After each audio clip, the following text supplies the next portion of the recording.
Trent Reedy knew that he'd be writing one day, but he thought maybe he'd be writing stories about kids from the Midwest or at least the United States. And then the military came calling. And from that comes the book Words in the Dust. Trent Reedy joins us now. Welcome.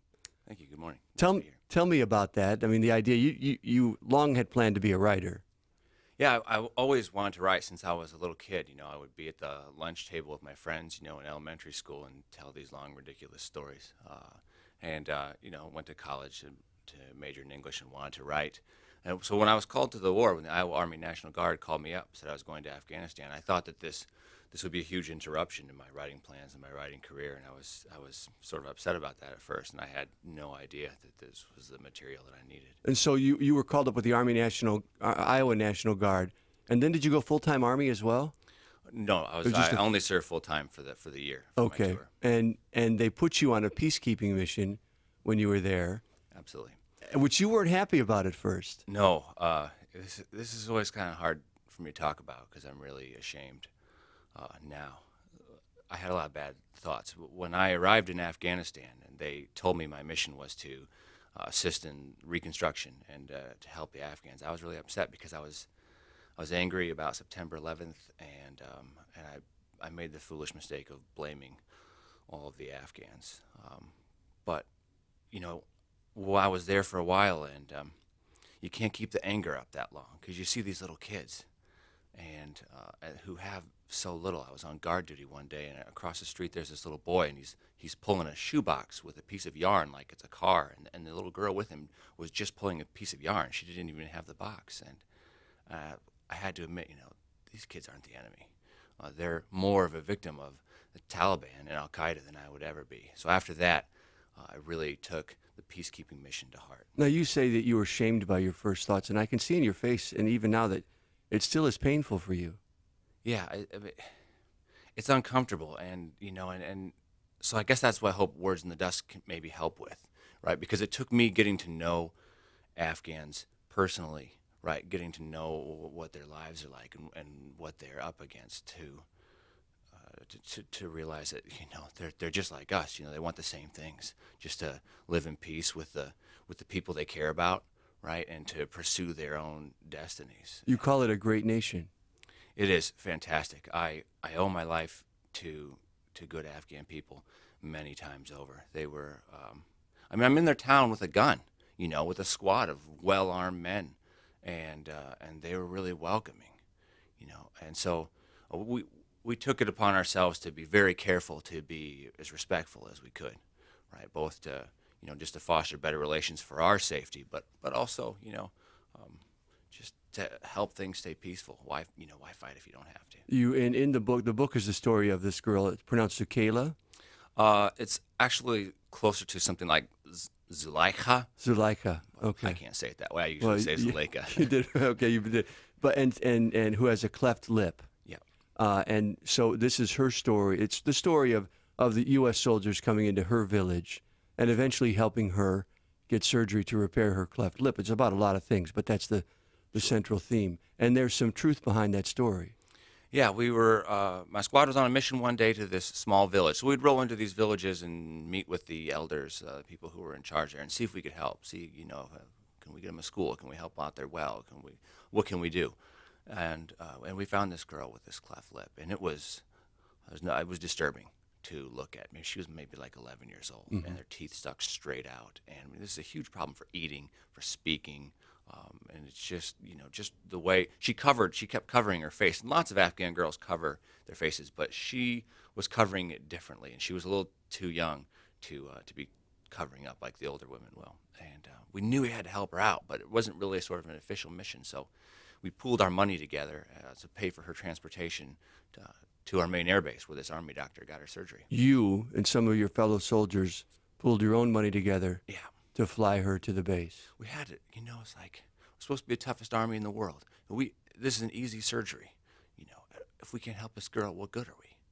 You know, so it was one of the most rewarding parts of the mission. Seeing that girl smile, I mean, smile with it was one of the best moments of my life. And so when she was leaving our base, she couldn't hear me. She was in the back of a truck riding out. She couldn't hear me or understand my words. But promised her I would find a way to tell her story, And that's a crazy promise, you know, because a white guy from Iowa doesn't typically write a book about a 13-year-old Afghan girl, you know, from a 13-year-old Afghan girl's perspective. But it didn't matter because in the Army, we keep promises, you know.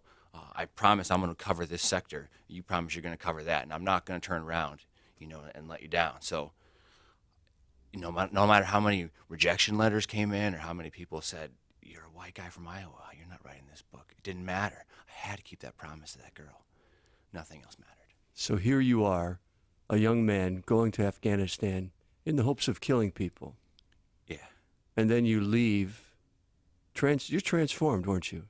Yeah. Well, I mean, my training before the war led me to believe that I'd be in combat every single day. That's all we practiced for. You know, we were in Texas and we were riding on back of Humvees, and guys would come running out of the woods, you know, with plastic weapons, and we would fire blanks and everything. So I thought, we're going to be in combat every day. So how do I make myself be able to wrap my mind around the concept that I'm going to have to kill a human being? Yeah, it's not, you know, thou shalt not kill comes up in your head. And like how, so I guess, I don't know, maybe partly out of self-defense to be able to make my mind be able to do that. That I convinced myself that they were less than people, they're less than desert, and it's horrible. And I'm so sorry. And I'm gonna try to make it up. Oh, we tried it. I mean, we worked really hard to do what we could. And so, see, it's a mission that I really believe in. Did you ever fire your weapon? Did you shoot anyone? I didn't. I thank God I didn't have to fire on a human being. There were days I thought it. A couple of times I thought.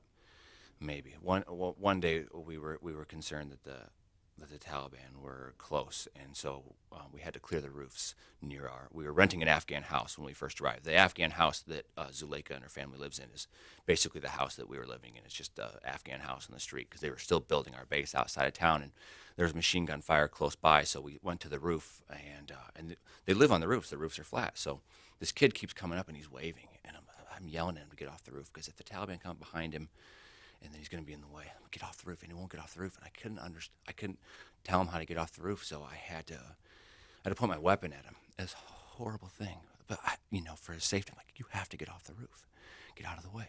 And he left. And fortunately, local Afghan police, you know, not the last time Afghans would save my life, but the local Afghan police intervened and stopped the Taliban before they reached us. So I mean, and I was supposed to be teaching high school English, right? I'm thinking, what am I doing here? You know, it was like that a lot. How is your experience? How does it compare to the soldiers you served with? I mean, is yours a remarkable story, or is it a typical story? You know, there are a lot of soldiers in Afghanistan. I can't speak for them all, but you know, I think I know my guys that I was with well enough, and we all really got into this mission. I think. A lot of us, I know that a lot of us had bad ideas when we arrived, but that began to change. Sometimes it would change just for our own safety, be nice so that they're not mad at us, so that we're safer and we can get home. But I think really most of us accepted the mission that we had to help out. It was wonderful to see. Well, the best missions we would go around and hand out candy and toys. As a little kid, you'd see these little girls, right, with holding the little fuzzy thing like a baby and stuff. You know, so maybe their only toy. And yeah, that doesn't change the world, you know. But at least on that day, that person knows, hey, you know, you matter to me. You're important. There's a sister in this story, Zainab, I think. Who suffers a terrible end. And again, this is a real story. Tell me her story. Yeah.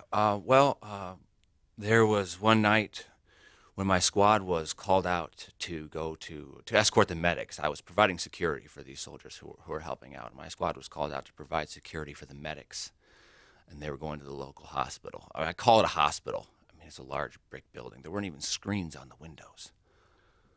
And we went in there, and my squad stayed out with the vehicles, and I went in with the radio and my weapon with the medics to keep them safe. And we went into the women's side, which was unusual to see Afghan women not covered up. They stay in their house, you know, they stay out of the way. They're private. And I saw this girl, and she was wearing this beautiful pink and purple dress, and I thought, wow, those Afghan girls sure can make really beautiful clothes. And then I looked more carefully, and she wasn't wearing a dress at all. She was burned up. And she was burned bad all over. And she begged us to let her die. And she had this husband outside, way older than her. This girl was maybe 16, 17, and her husband outside had to be 45, and he did not care. He wasn't even concerned. I mean, he was fine. And we had an Afghan American female interpreter, a civilian, with us, and she lost it. She got up in this guy's face, screaming at him. This doesn't happen in Afghanistan. You will not have a woman who's a stranger shouting down some guy. So I made sure I stood very close to her and made sure he could see my weapon, so she would be safe. And I don't know what happened to that girl. And so I wanted to include that element in Words in the Dust. And I had some good teachers, some good writing teachers, and other folks say maybe you should remove that from the book. And still some people say it's a little bit too heavy for the book. But I had to include it because that girl deserves more than to be forgotten. So I had to, but it was very difficult to work on that scene. My editor was really good and always made sure we got through the scene quickly. All right, Trent, I want you to reconcile the fact that this is a great nation. These are great people, saved your life many times. You're incredibly touched. And yet here's this man, married to this young girl, who seemed to be outside the hospital, certainly in the book, just waiting for her to die so that he could move on. How do those fit together? A lot of bad things happen in America, too, where, we're tempted to overlook it. But if you consider Afghanistan, right, they've had 30 years of war. By the time I got there, they had, maybe 22, 23 years of war, a devastating war. I mean, millions of landmines left behind, every piece of vegetation, destroyed by the Soviets. So much lost. And then the Taliban nightmare, the Taliban with their deliberate efforts to destroy all their books, all their paintings, all their art, all their school, music, everything. So that they've had a lot of losses. They're recovering remarkably fast, considering. I mean, they're not coming from the same point that we are. They don't have the equal resources. They don't have as many opportunities as we have. But we still have horrible things happen in this country. So, but I believe it's getting better. I know it's getting better. I saw massive improvements while I was there, and I know that Afghans have been working to improve things since then. Do you worry that when we leave, it will regress? Yeah, that's my nightmare. I don't think that I am mentally. I don't know how I'm going to handle those images if the Taliban come back in force, because they do terrible things to people. Terrible things to women. It's unbelievable. But I have hope. I have hope that the Afghan central government can resist, and that the people of Afghanistan don't want the Taliban. They don't want to live like that. So I have hope that I have to have hope. We should say this book is written for preteens, early teens. I just want to make sure that before we end. But, when I meet soldiers, anytime we meet someone now, we thank them for their service, right? I appreciate that. And I certainly thank you for your service. But it seems to me that your service is more of an emotional one than it was of a physical one. And I think you serve this country well there. So thank you for that. I appreciate that. Trent Reedy, the name of the book, Words in the Dust. Follow us on Facebook at Steve Bertrand on Books.